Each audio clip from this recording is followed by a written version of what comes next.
ডাকি, এই জন্মের সার্থকতা হয়েছে কি মা? হয় না। এই কারণে শাস্ত্র বলছে, কথাটা লক্ষ্য রাখো, এই মানব শরীর পাওয়ার একমাত্র উদ্দেশ্য, শাস্ত্র বলছে হরিকে ভজনা করতে হবে, হরিকে ডাকতে হবে। এখন তুমি মানব দেহ পেয়ে এই সংসারের মায়ার প্রতি আকৃষ্ট হয়ে তুমি আমার পরম আপন ভগবানকে ভুলে গিয়েছো। যিনি হলো পরম আপন, তিনি হচ্ছে আমার ভগবান। ওই ভগবানকে আমরা ভুলে গিয়েছি। শাস্ত্র বলছেন ভগবানকে বললে কি চলবে মা? তোমার চলবে কি?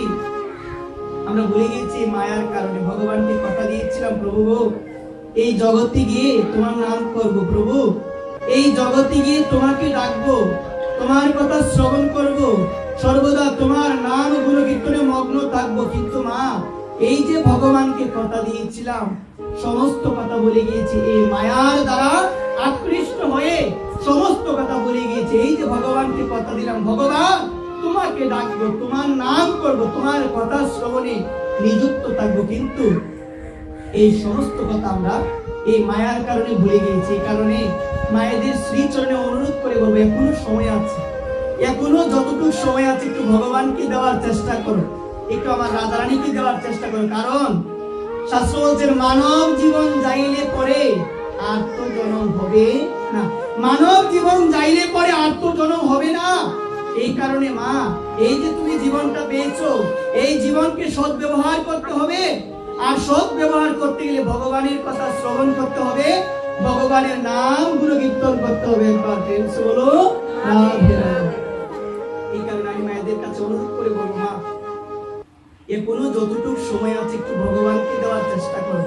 এখনো যতদিন পৃথিবীর মধ্যে আছো, কারণ আমাদের কিন্তু কোনো গ্যারান্টি নেই যে কতদিন এই পৃথিবীর মধ্যে আমরা থাকবো। গ্যারান্টি আছে কি মা? তুমি কি তোমার বুকে হাত দিয়ে বলতে পারবে যে আমি আরো অনেক দিন বাঁচবো বা আমি আরো 100 বছর বাঁচবো? এমন গ্যারান্টি কেউ দিতে পারবে কি মা? ওমা দিতে পারবে কেউ? এমন গ্যারান্টি কেউ দিতে পারবে না। এই কারণে শাস্ত্র বলছে প্রতিটা দিনকে এমন ভাবে চিন্তা করো যে আজকের দিনটাই তোমার জীবনের শেষ দিন, যে আজকের দিনটাই তোমার জীবনের শেষ দিন।